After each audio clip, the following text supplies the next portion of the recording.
Hi, welcome back to my channel. Thank you for watching and for subscribing. And if you're just visiting, please consider subscribing.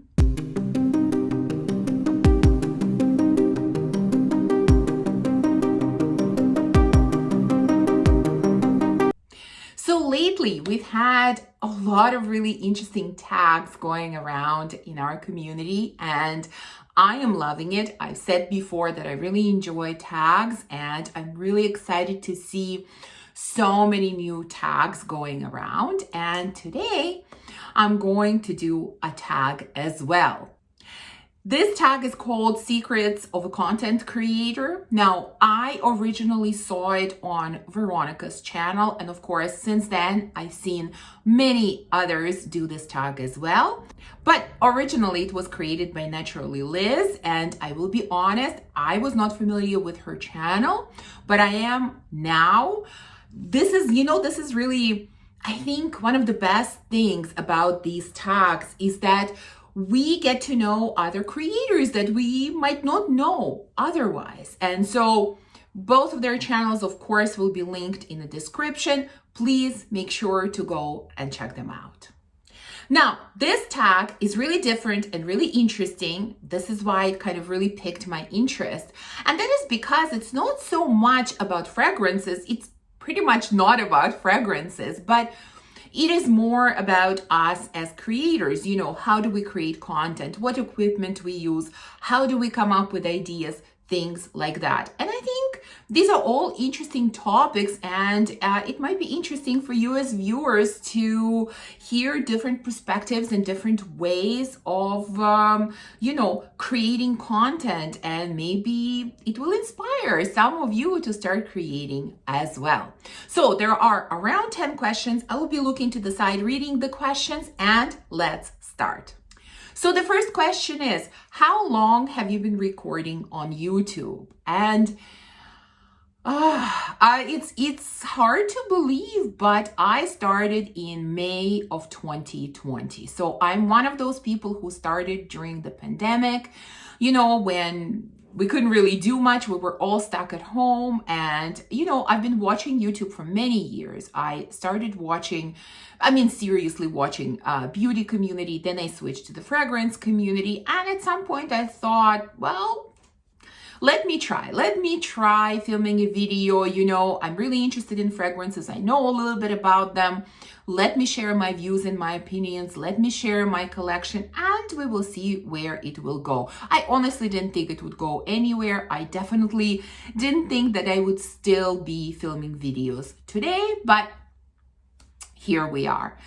Some of you who, I don't know if there are any that have watched me from the very beginning, but originally, I did not show my face. I was behind the camera. I created videos just showing the product using my hands. And I did that, I don't remember exactly, but maybe for a couple of months. And then I thought, no, this is kind of weird. This is kind of awkward. Okay, let me try showing my face. And obviously, you've seen me ever since. And those original videos were really bad, but that's okay. We all have to start somewhere. Question number 2, do you record on camera or a phone?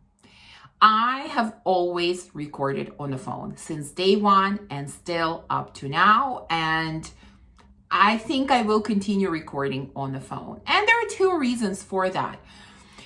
Number 1, it is just too time consuming, to set up the camera, to transfer the information on the computer, to even go and choose a camera and set it up and all of that. I simply don't have time for that. Number 2, I invest a lot of money into my fragrance collection. I don't want to invest a lot of money in equipment. I think phone is fine. For me, it's fine. I have a tiny channel, it works fine. So it has always been phone. Next question, do you record in HD or 4K? Mostly I record in HD. I tried recording in 4K, but it just takes up too much space. It takes up too much time, transferring, saving, exporting, whatever. Too much space, too much time. Again, Time is always a problem for me. So I record in HD. And again, I think, for the size of my channel, it is fine. Next question, how do you plan your content? Well, it depends. Sometimes I get inspired and ideas just come to my head. And so I put them down on paper. And when I say on paper, I have a document on my computer where I write all of my ideas. Sometimes, coming up with ideas is challenging. Sometimes I get in a rut and I'm like, well, I have no idea what to film about. I've done all the topics. I've covered all the topics. How many times can I talk about the same thing? And sometimes it's really challenging, to come up with ideas. And sometimes there's one idea that comes to me. And like I said, sometimes it's 5 or 6 that come at the same time. So I put them down in this document, and they start as just titles, as ideas. And then once I'm sure that I'm going to do it, I choose fragrances for each topic. So that's how I plan. Next question. I love this one. Do you batch record? This is the only way that I can produce content and upload videos to YouTube. Batch recording, that's the only way to go. I mean, I usually take a day dedicated to filming. It is hard. Guys, it is challenging filming many videos in one day. It is so draining, especially for someone like me who doesn't like talking too much. I am not a talker at all. I'm very much an introvert, a person inside of my head, and talking so much is so draining to me. But if I want to put out content, that's the only way that I can do it. There is no way that I can get ready, set up, do makeup, hair, whatever, film every day. Absolutely not. With my life, with the responsibilities that I have in my life, there is no way. So yes, I always pre-record and batch record.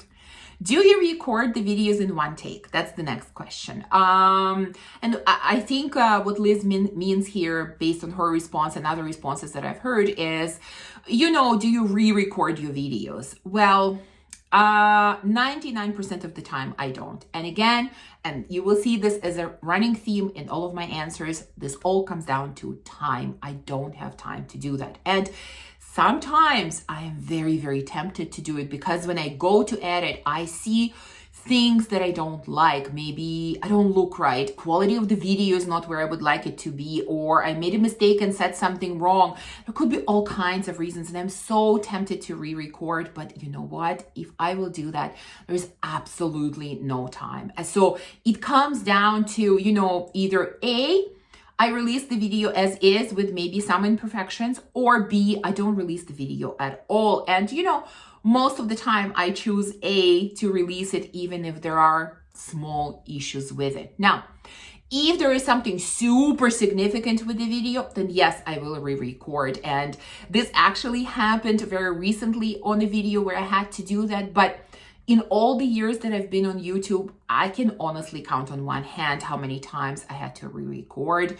Usually it's whatever I record, that is what goes out. I mean, obviously I edit, I cut out things, but I don't re-record. Next question, how long does it take you to edit one video? Well, it's sort of a complex and involved question, because number one, it depends. It depends on the video. It depends how long it is. It depends how complicated it is. It depends how much writing I have to do in it. It depends how many pictures I have to find and put in the video, or are there any overlays, or is there anything else that I have to do in the video? It depends how well I spoke throughout the video. Sometimes I have very few cuts in the video, and sometimes there are a ton of them because I'm stumbling all over my words. So it really depends. I would say, on an average, it could be anywhere between 2 and 4 hours. But what I also want to add here is that please keep in mind, and it's hard for those that don't create videos. It could be challenging to wrap your mind around exactly how much goes into putting out content. editing is just a very, very small part of the process. And for me, I actually really enjoy the editing part, but there is so much that goes into producing content. Never mind that I have to get ready. I have to set up. I have to make sure that there are no distractions in the house for this. Then I film, then I edit, then I have to export, then I have to do thumbnail, then I have to do description, all the setup on YouTube. This takes a really, really long time. So, I would ask you guys as viewers, try to be kind to us creators, and most of my subscribers and viewers are absolutely amazing and understand this. But, sometimes you get comments like, oh, can you add a list of fragrances in the description? That's the one I get often, or something else. Oh, can you do this and that? Well, I do the best that I can. Trust me, I'm a perfectionist at heart, and I would love to do absolutely perfect job on every video and include absolutely everything. But again, I have to be mindful of the time, and I just cannot do that. So, if sometimes not everything is done 100% on the video, well, then that's the best that I could do on that video. If there is no itemized list of fragrances mentioned in the description, then I just didn't have time to do it, So please be mindful that creating content takes a lot of time. Which actually brings us to the next question, which is very much related. Do you work full-time in a traditional job, or are you a full-time content creator? If you do work a traditional job, do you work from home or do you travel? So I have a traditional job, a very busy and demanding traditional job. It is full-time. Yes, I work from home full-time, but it is still extremely, extremely demanding, a lot of responsibilities. Now, traveling, I do have to travel a couple of times a year. Not my favorite thing, because I'm very much a homebody and I prefer staying at home with my family. But, sometimes I have to travel, which is okay. But on a regular basis, I work from home. Now, of course, I'm not going to share with you exactly what I do and where I work, but I can tell you for many, many years now, I work in, let's say, sales and marketing role. But originally, my career was in teaching. I was a high school teacher to start with, and then I went into something completely different. My job is busy. It is really, really busy. I can't remember the last time that I worked a 40-hour week. It is always more than that. So filming content is a hobby. It is simply a hobby. It is in no way a job or even supplement to my income. Again, given the size of my channel and the views that I get, which, by the way, have been terrible lately. Let me just put a little complaint in there. I earn pretty much nothing, like a couple of dollars per video. So trust me, there is no money to be made here at all. My channel is purely a hobby. So I have to find time outside of work, outside of my family, outside of having a few peaceful moments, to do this. So yes, it is just something extra that I do on the side. And when things get too much, too busy, then I take a break, which you've seen me take, a few breaks here and there, like a few months. I don't think I've ever taken more than that. But yes, I have a full-time job. Now, the other thing I want to add to this question is, would I, because I thought about it when I read the question, would I, if I could, would I want to be a full-time creator? And the truth is, I'm not sure. It's not that I wouldn't want to. I am not sure realistically if I could. I already mentioned that I'm very much an introvert, like a serious introvert. Talking for a long time is exhausting for me. Being in large groups of people is like very stressful and exhausting for me.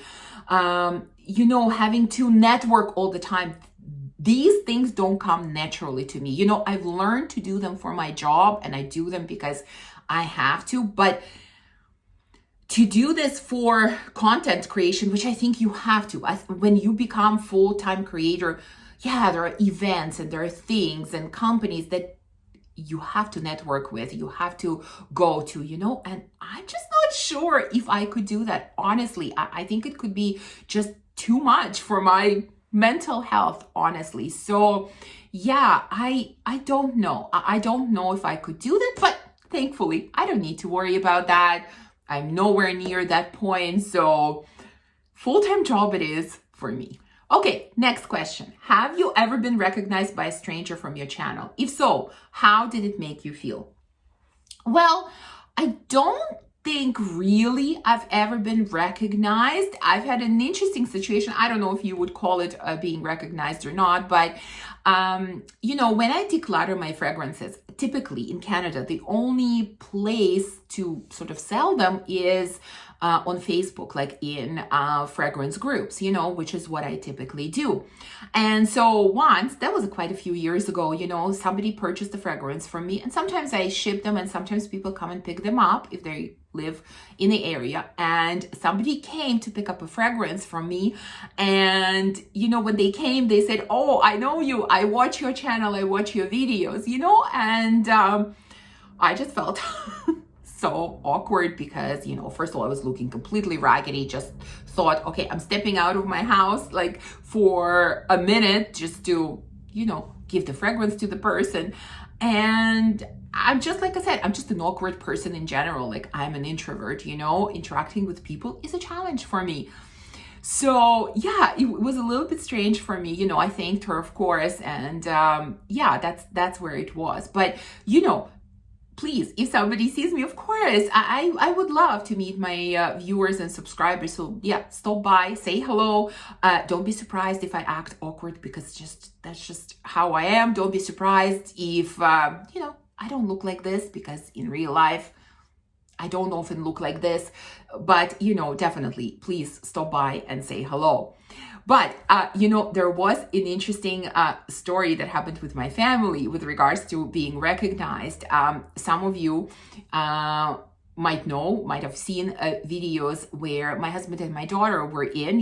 There were a few that were released on my channel, especially a few years back, And one day they went in a park, like pretty close to our home. They went for a walk, and somebody stopped them and said, "Oh, you're Amy's husband. I recognize you. I've seen you in her videos." And they recognized my daughter as well. And so they came home beaming, both of them. They were so excited. They felt so special that somebody actually recognized them. Yeah, so there you go.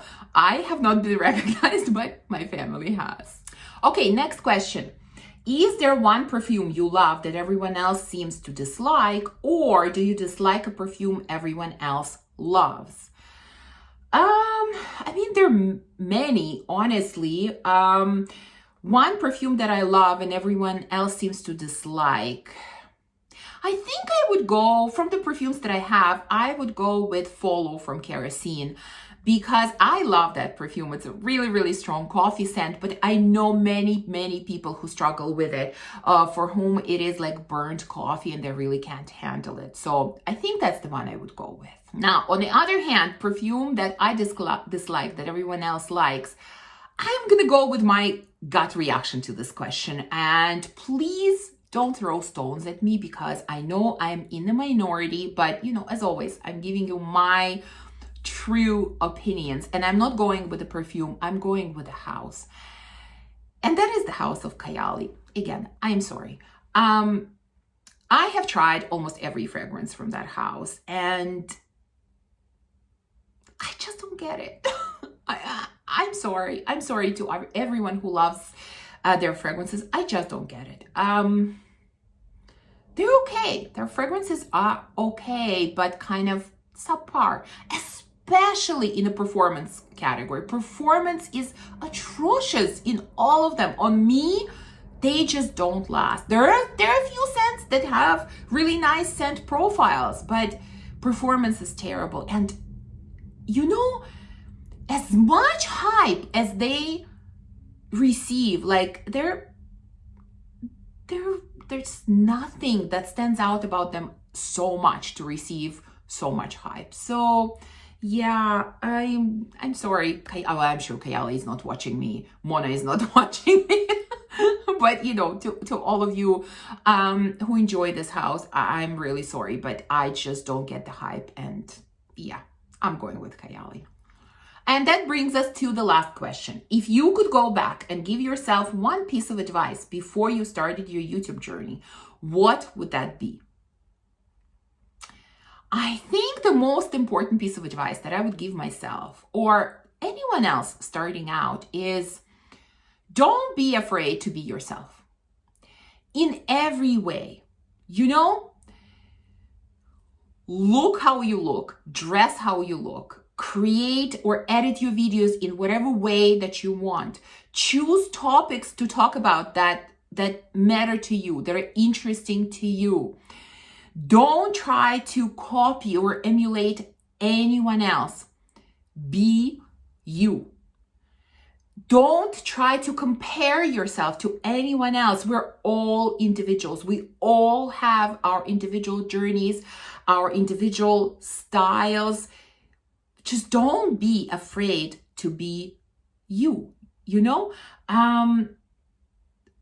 I have to admit that when I first started, it was challenging to be me because I kept looking at others and I kept comparing myself to others. Oh, they're talking about this. I probably have to talk about this topic. Oh my God, they're growing so fast and I am not. What am I doing wrong? I need to be more like them, things like that. And I would say, I don't know, don't. Now I know, and for a number of years, I am who I am. What you see in the video, it is what you get in real life. This is me, my true opinions, my true views. I talk about things that are interesting to me, that I want to talk about. And if something is not interesting to me, I'm not going to talk about it. And I talked about the time limitation that's very much present in my life. And it's not only in creating videos, it's also about watching YouTube. I watch a lot less than I used to, not because I don't want to, because I run out of time. And I've noticed that, I gravitate towards people who seem real, who seem authentic, who are themselves. At least that's how I see them. That's how I perceive them. So yeah, I would say just be yourself and don't try to copy or be anyone else. And the second little part that I would add, and again, I'm speaking from my personal experience, don't get wrapped up or obsessed with numbers. I get it. In a way, I get it. Many people are trying to make this their full-time job. I get it. So numbers are important. But again, I'm speaking from my experience and my opinions. Again, when I started, I was obsessed with numbers, with my numbers, with others' numbers. Oh my God, how many subscribers do I have? How many new ones did I get? My views, their subscribers. Why are mine not like theirs? It was becoming too much. It was becoming unhealthy, honestly. That's why, honestly, when, kind of to help with that, when there was an option to hide your subscriber numbers on YouTube, I hid them. I hid them more from myself than from anyone else because I didn't want to be looking at the numbers constantly. They were just starting to consume me and I didn't like it. And now I just don't. Would I like, let's be honest, would I like my views, let's say, to be better? Would I like my subscriber count to be higher? Yes, I would. Why? Well, because, I've been saying all along throughout this video, because putting out content is hard work. It's a lot of work that goes into this, And would it be nice to get a return sort of on your investment, to see better engagement, better views from the audience? Yes, because it's hard to keep doing something when you're not seeing a return on that in any way.